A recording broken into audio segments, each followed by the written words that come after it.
Quran surah ke-89 Al-Fajr di ayat yang ke-1 ya. Sudah?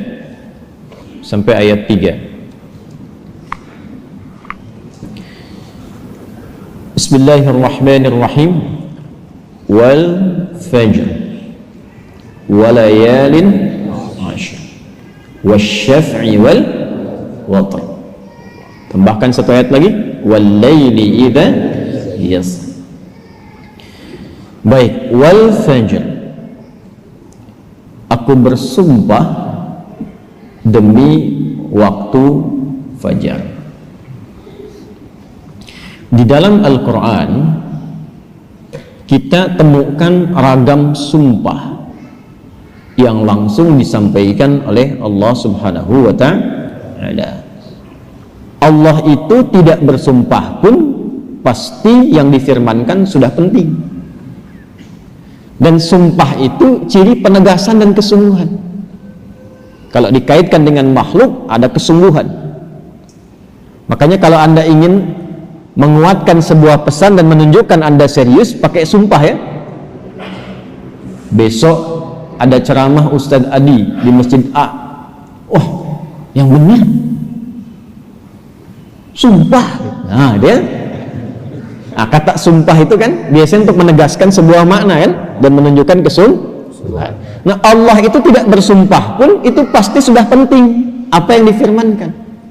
Apalagi kalau disertai dengan sumpah, maka pasti ada yang istimewa di dalamnya.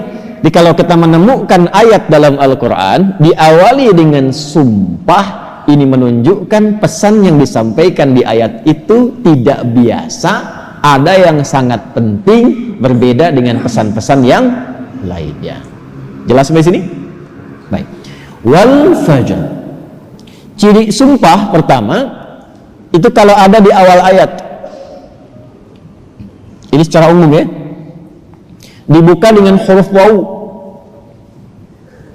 ujung akhir kalimatnya, ujung kalimatnya itu harakatnya kasrah. Sudah? Misal waw ketemu satu kalimat ujungnya kasrah, wal fajri wal laili wasyamsi waduha. Jadi setelah waw ada kalimat ujungnya kasrah. Nah, itu diartikan wawnya sumpah, qasam namanya, wawil qasam. Kalau sudah dibuka dengan seperti ini, artinya informasi yang disampaikan setelah huruf waw itu penting, tidak biasa. Wal fajr, aku bersumpah demi waktu fajar. Ada beberapa pendapat dari kalangan ulama tentang fajar yang dimaksudkan di ayat ini. Jadi di sini Allah bersumpah dengan 5 hal. Ada 5 sumpah. Aqsamun khamsah, kata para ulama, terdapat 5 sumpah di dalamnya. 1, wal fajar, demi waktu fajar. 2, walayalin 'ashr, dan 10 malam yang istimewa. 3, wasyaf'i, wasyaf'i, demi waktu genap. Kemudian 4, wal watr. 5, wal laili idza yasr. Ada 5 di sini disebutkan, menunjukkan ada 5 yang istimewa. Saking istimewanya dibuka oleh Allah Subhanahu wa ta'ala dengan sumpah. Baik. 1, fajar. Secara cepat saja, para ulama setidaknya menyebutkan secara umum ada 2 pemaknaan di kata fajar di sini. Yang pertama yang dimaksudkan setiap waktu fajar. Itu penting. Setiap waktu fajar dalam setiap hari. Jadi ada satu yang istimewa, waktunya di waktu fajar dari sekian perubahan waktu yang kita alami dalam sehari. Kan dari fajar nanti muncul ke pagi, pagi ke siang, siang ke sore, sore ke maghrib, maghrib ke malam kan. Nah, dari perputaran waktu itu di antara sekian banyak waktu, fajar itu istimewa. Karena itu Allah panggil kita untuk bisa menunaikan sholat di waktu fajar. Ya, hakikatnya bukan hanya sholatnya, ada waktu-waktu yang hanya dalam fajar itu yang nggak ditemukan keistimewaannya di waktu yang lain. Contoh, kita ambil ke ibadah ritual dulu. Salat di waktu fajar ini itu 2 rakaat sunnahnya saja, sunnahnya, belum masuk ke fardunya. Itu nilainya disebutkan oleh Rasulullah SAW lebih baik daripada dunia dan seisinya. Raka'atul fajri khairum minad dunya wa ma fiha. Kalau Anda mampu menunaikan 2 rakaat fajar, itu yang dimaksud sunnahnya. 2 rakaat, tapi disebutkan kalimat fajarnya. Bukan zuhur, bukan asar, bukan maghrib, bukan isya. Dan dilakukannya sebelum salat fardunya untuk menunjukkan betapa pentingnya itu.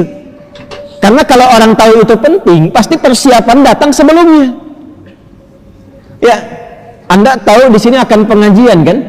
Subuh kan?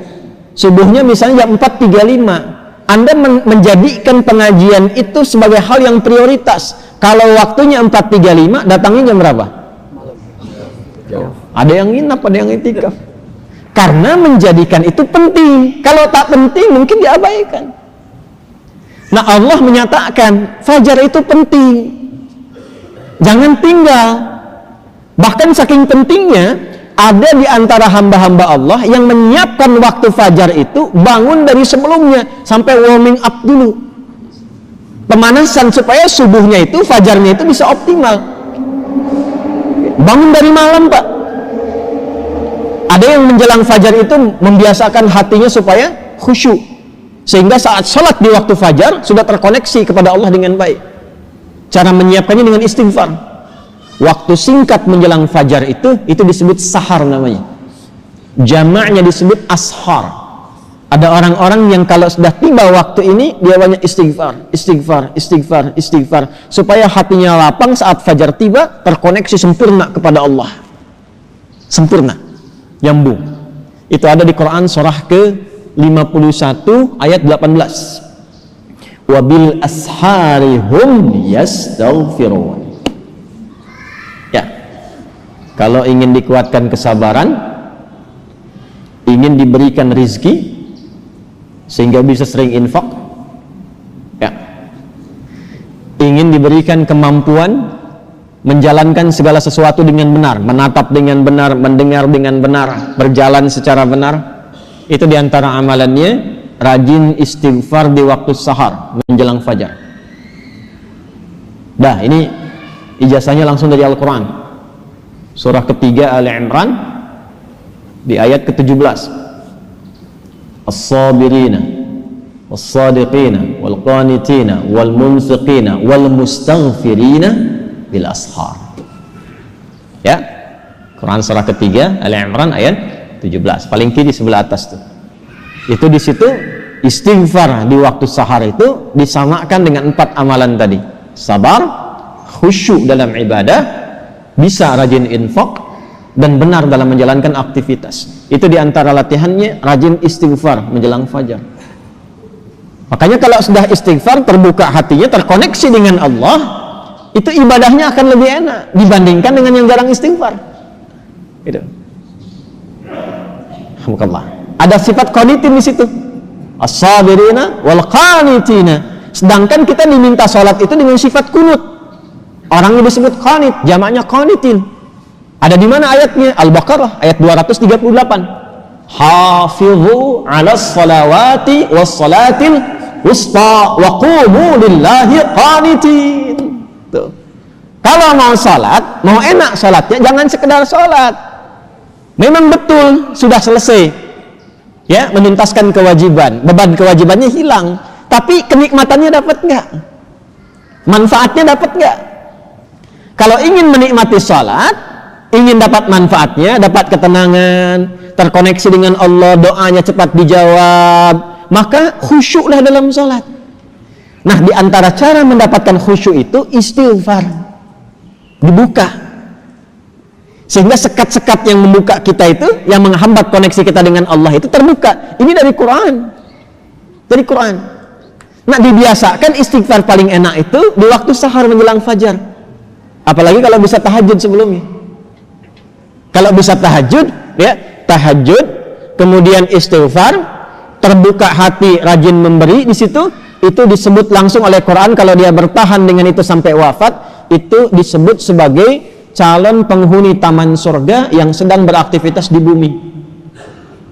Itu Quran surah 51 ayat 15 sampai dengan ayat 23. Innal muttaqina fi jannatin wa 'uyun akhidhina ma atahum rabbuhum innahum kanu qabla dhalika muhsinin kanu qalila minal laili ma yahja'un. Itu tahajudnya. Wa bil ashari hum yastaghfirun. Itu istighfarnya. Nah, hakikatnya kita bangun malam itu, hakikatnya kita istighfar di waktu sahar untuk persiapan ke fajarnya. Salah satu maknanya itu. Makanya Nabi kan ya suka rebahan kan sedikit ya. Bukan rebahan yang sempurna. Ya kaum rebahanes nih ya. Coba dicek tuh. Kalau ada rebahan Nabi itu miring sedikit ke kanan kan, setelah istighfar tuh nunggu-nunggu sampai fajar tiba. Supaya kesadarannya optimal. Ada apa di fajar itu sampai dipersiapkan sebelum itu? Sampai-sampai 2 rakaatnya lebih baik daripada dunia dan seisinya. Itu kalau dibaca pakai iman, gak ada yang bisa menandingi. Saya tanya antum, dikasih 1 juta atau 2 rakaat sebelum subuh? Ayo. Oh, masa? Huh? Coba dicek.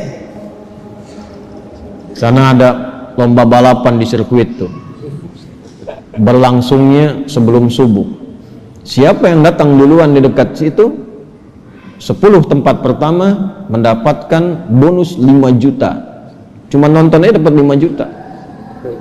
Tawaran kedua, datang ke masjid, tunaikan 2 rakaat sebelum subuh setelah adzan tiba, dapat dunia dan seisinya, lebih baik daripada dunia dan seisinya.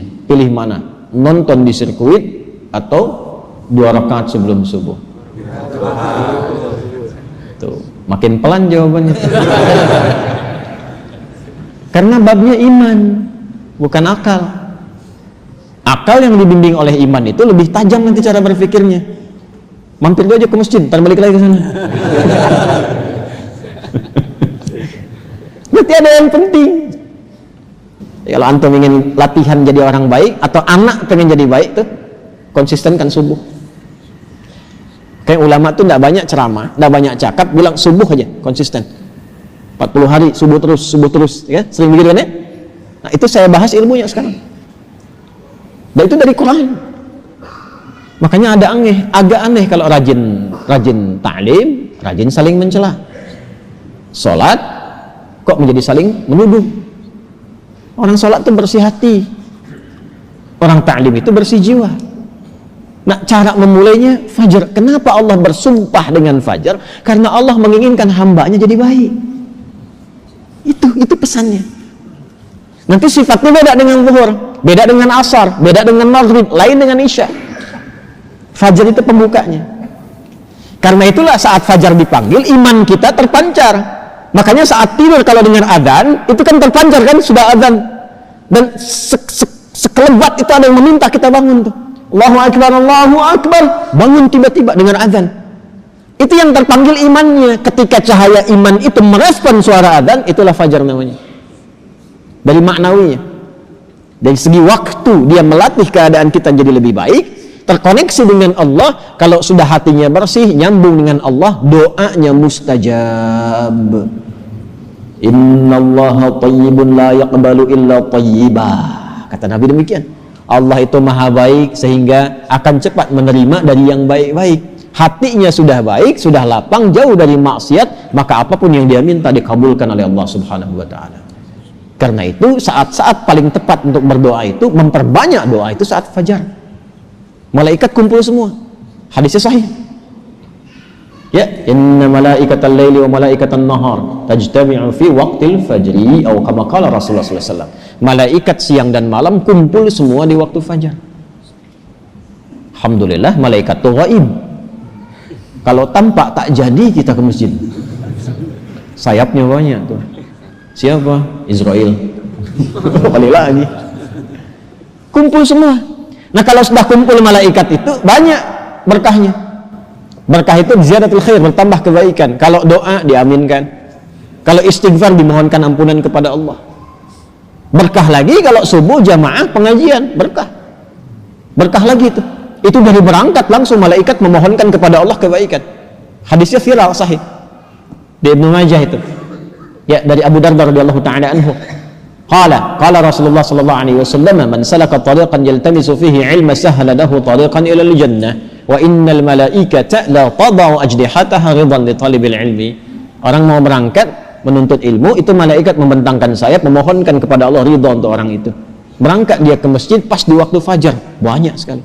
Makanya kalau bapak ibu ke masjid waktu subuh nggak doa, rugi itu. Itu fajar.